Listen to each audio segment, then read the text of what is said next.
Good morning student. हमने कल के चैप्टर में पढ़ा था फ्री कंसेंट, स्वतंत्र सहमति क्या होती है।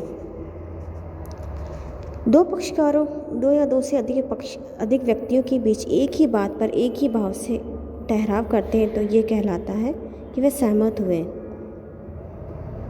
लेकिन उसकी सहमति स्वतंत्र होती है तो वो स्वतंत्र सहमति कहलाता है और वो वैध अनुबंध में आता है, भारतीय वैध अनुबंध में। अब स्वतंत्र सहमति भारतीय अनुबंध अधिनियम की धारा 13 के अनुसार सहमति स्वतंत्र सहमति उसी दिशा में मानी जाएगी जब उसमें निम्नलिखित जो मैंने आपको तत्व बता रखे हैं, जो इसके 5 तरीकों से अगर इनमें से कोई भी चीज़ उसमें सहमति में आती है तो वो स्वतंत्र सहमति नहीं आती। जैसे क्रोसिन, उत्पीड़न, अनुचित प्रभाव, अनडू इन्फ्लुएंस, तीसरा है फॉल्ट, कपट, चौथा है मिथ्या वर्णन, मिस रिप्रेजेंटेशन, एंड लास्ट है मिस्टेक, गलती। ये पांचों ऐसी चीज़ हैं जो एक सहमति में नहीं होनी चाहिए। अगर ये पांचों पॉइंट कहीं ना कहीं उसकी सहमति में आ जाते हैं तो वो स्वतंत्र सहमति नहीं कहलाती है। अब सबसे पहले हम उत्पीड़न लेते हैं।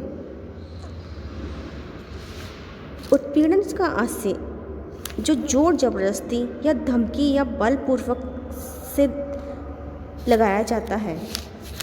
भारतीय अनुबंध अधिनियम की धारा 15 के अनुसार जब एक पक्षकार किसी दूसरे पक्षकार को ठहराव करने के लिए बाध्य या विवश करने के उद्देश्य निम्नलिखित में से कोई कार्य कराता है तो ऐसा कार्य स्वतंत्र सहमति में नहीं आएगा।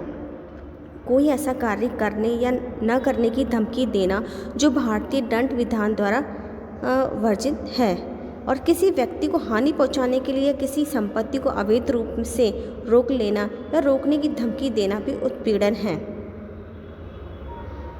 तो उत्पीड़न में जो है डरा धमकाकर जोर जबरदस्ती से अपनी बात मनवाना, ये उत्पीड़न में आता है। तो कोई भी स्वतंत्र सहमति इसमें नहीं आ रही है। वो सहमति उस दबाव में आकर, उस धमकी में आकर या उस जोर जबरदस्ती में आकर वो उसको सहमति दे रहा है तो वो स्वतंत्र सहमति में नहीं आएगी। तो फ्री कंसेंट लेने के लिए इन सभी तत्वों का नहीं होना चाहिए। उत्पीड़न जो इसका सबसे पहला पॉइंट है धारा 15 के अकॉर्डिंग। अब उत्पीड़न के जो लक्षण हैं, भारतीय दंड विधान के अंतर्गत वर्जित कार्य करना, भारतीय दंड विधान के अंतर्गत वर्जित कार्य कराने की धमकी देना, ये सारे जो काम हैं उसमें आते हैं। अब मान लीजिए जैसे इस मामले में एक उदाहरण हम लेते हैं कि एक 13 वर्षीय औरत के पति की मृत्यु हो जाने पर औरत के सगे संबंधियों ने विधवा औरत पर उस पर दबाव या धमकी दी कि जब तक एक विशेष बालक को गोद नहीं लेगी तो उसे पति का दाह संस्कार नहीं किया जाएगा। औरत ने उस समय पर इस आधार पर सहमति दे दी, लेकिन औरत ने दाह संस्कार के बाद इस विवाद को न्यायालय के समक्ष प्रस्तुत किया। न्यायालय ने मामले के अध्ययन और जांच के आधार पर यह निर्णय दिया कि विधवा औरत की सहमति उत्पीड़न के आधार पर प्राप्त की गई है, अतः अनुबंध व्यर्थ है क्योंकि भारतीय दंड विधान की धारा 297 के अनुसार किसी भी व्यक्ति के शव के देह संस्कार की रुकावट या बाध्य रोका जाना अपराध है। तो ये सब चीज़ें मैं आपको ये बताना चाह रही हूँ कि उत्पीड़न क्रोसिंग एक ऐसा प्रभाव आप उसमें डालते हैं जिससे कि वो सहमति आप उससे लीगली रूप से उसका काम करवाना चाहते हैं पर इलीगल रूप से करवा रहे हैं तो ये फ्री कंसेंट में नहीं आएगी। अब इसका जो नेक्स्ट पॉइंट है, इसका जो नेक्स्ट पॉइंट हम दे रहे हैं अनडू इन्फ्लुएंस, मतलब अनुचित प्रभाव। अनुचित प्रभाव से आशय कोई भी अनुबंध उस समय अनुचित प्रभाव द्वारा प्रेरित माना जाता है जब पक्षकार के मध्य विद्यमान संबंध ऐसे हैं कि पक्षकारों में से प्रत्येक एक दूसरे की इच्छा को प्रभावित करने की स्थिति में और एक दूसरे पक्ष पर अनुचित लाभ प्राप्त करने की इच्छा में उस स्थिति को प्रयोग में लाता है। इस प्रकार केवल किसी प्रकार का अनुचित प्रभाव डाल पाने की स्थिति में होना ही पर्याय नहीं है, बल्कि उस स्थिति को अनुचित लाभ पाने के उद्देश्य से उपयोग में किया जाता है। भारतीय अनुबंध अधिनियम की धारा 16 के अनुसार एक अनुबंध अनुचित प्रभाव द्वारा प्रेरित तब कहा जाएगा जब पक्षकारों के मध्य विद्वान संबंध इस प्रकार के हों कि उनमें एक दूसरे की इच्छा प्रभावित कर सकता हो और एक दूसरे को अनुचित लाभ पाने के लिए अपनी इस स्थिति का प्रयोग करता है।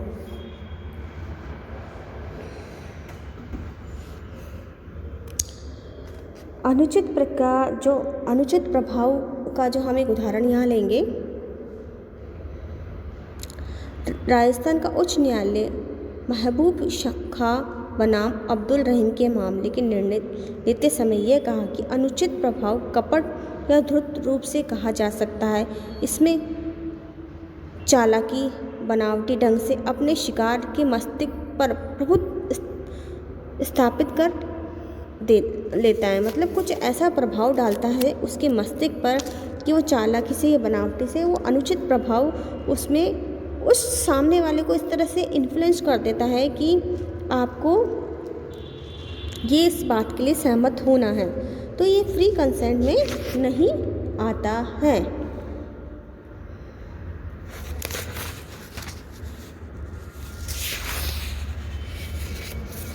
नेक्स्ट पॉइंट है इसका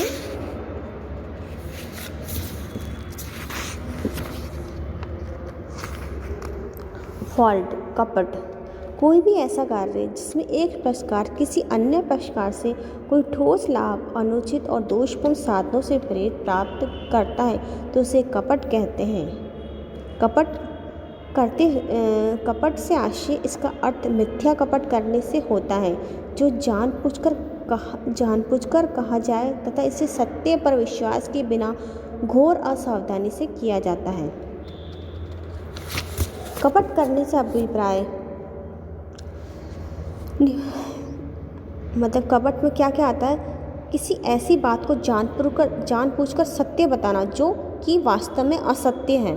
कुछ ऐसा बोल देना कि वो वाकई में सत्य नहीं है, असत्य है, मतलब झूठ है, ऐसी बात पर जोर डालना कि यही सच है, यही सत्य है, तो ये कपट में आएगा।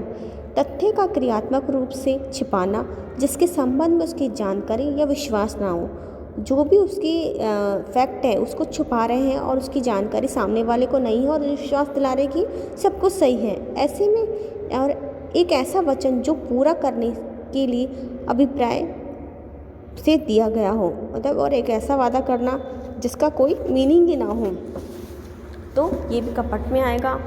कोई भी ऐसा कार्य जिसका उद्देश्य दूसरे पक्षकार को धोखा देना हो, तो ये भी कपट में आएगा। कोई भी ऐसा कार्य या भूल जिसमें किसी अधिनियम द्वारा विशेष रूप से कपट में घोषित करो। कभी कभी मौन या चुप का अर्थ भी कपट होता है। मतलब सामने आपके जो चल रहा है वो गलत हो रहा है, लेकिन फिर भी आप चुपचाप हैं और वो उसके साथ कॉन्ट्रैक्ट साइन करा रहा है, तो ये भी कपट ही है। नेक्स्ट पॉइंट इसका हम ले रहे हैं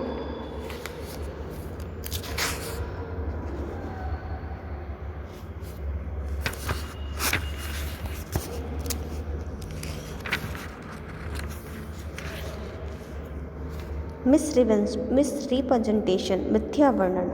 जब कोई पक्षकार किसी असत्य बात का उसी सत्य पर विश्वास रखते हुए वर्णन करता है तो इस प्रकार का कथन मिथ्या वर्णन कहलाता है, अर्थात अनजाने में किए गए ऐसे कथन जो वास्तव में सत्य नहीं होते हैं, जैसे कपटपूर्ण मिथ्या वर्णन, अज्ञान, विश्वास। तो कोई भी ऐसा कार्य जो मिसअंडरस्टैंड किया जाता है वो मिथ्या वर्णन में आता है और ये फ्री कंसेंट में नहीं आता है। मिथ्या वर्णन में कोई भी पक्षकार अज्ञानवश करता है। मिथ्या वर्णन जानबूझ के नहीं किया जाता। मिथ्या वर्णन करने का उद्देश्य धोखा देना कदाचित नहीं होता। मतलब कई बार अपन कहते हैं कि मिसरिप्रेजेंटेशन, सामने वाला प्रेजेंटेशन कुछ और देना पड़ जा रहा है लेकिन वो बोल कुछ और देता है, तो इसको कहते हैं मिसरिप्रेजेंटेशन। तो मिथ्या वर्णन किसी भी निश्चित बात से संबंधित होता है। मिथ्या वर्णन दूसरे पक्षकार की सहमति देने के लिए प्रेरित करने के उद्देश्य से किया जाता है और मिथ्या वर्णन ठहराव की वास्तविक स्थिति से संबंध में किया जाता है। तो मिथ्या वर्णन जैसी चीज़ों की जो बाय चांस ऐसी गलती जो कहते हैं कि ऐसा प्रेजेंटेशन हो जाता है जो उसको ठहराव को अवैध कर देता है और उसे सहमति ज़बरदस्ती उससे सहमति लेनी पड़ती है, तो वो फ्री कंसेंट में नहीं आएगा। एंड लास्ट है अपना पॉइंट मिस्टेक, गलती, भूल। भारतीय अनुबंध अधिनियम के अनुसार कोई भी अनुबंध गलती या भूल से प्रभावित नहीं होता। यदि कोई गलती अनुबंध की आवश्यक तत्व से संबंध में है तो अनुबंध व्यर्थ होता है। अनुबंध यदि आवश्यक तत्व के संबंध में नहीं है तो अनुबंध व्यर्थ होगा।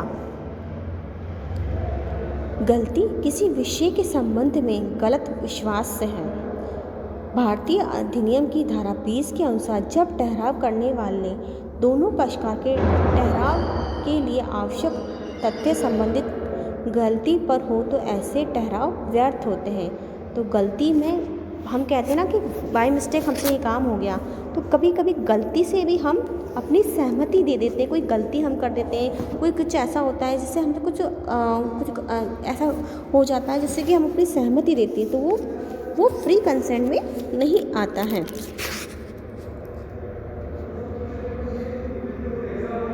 आज के लिए इतना ही, धन्यवाद।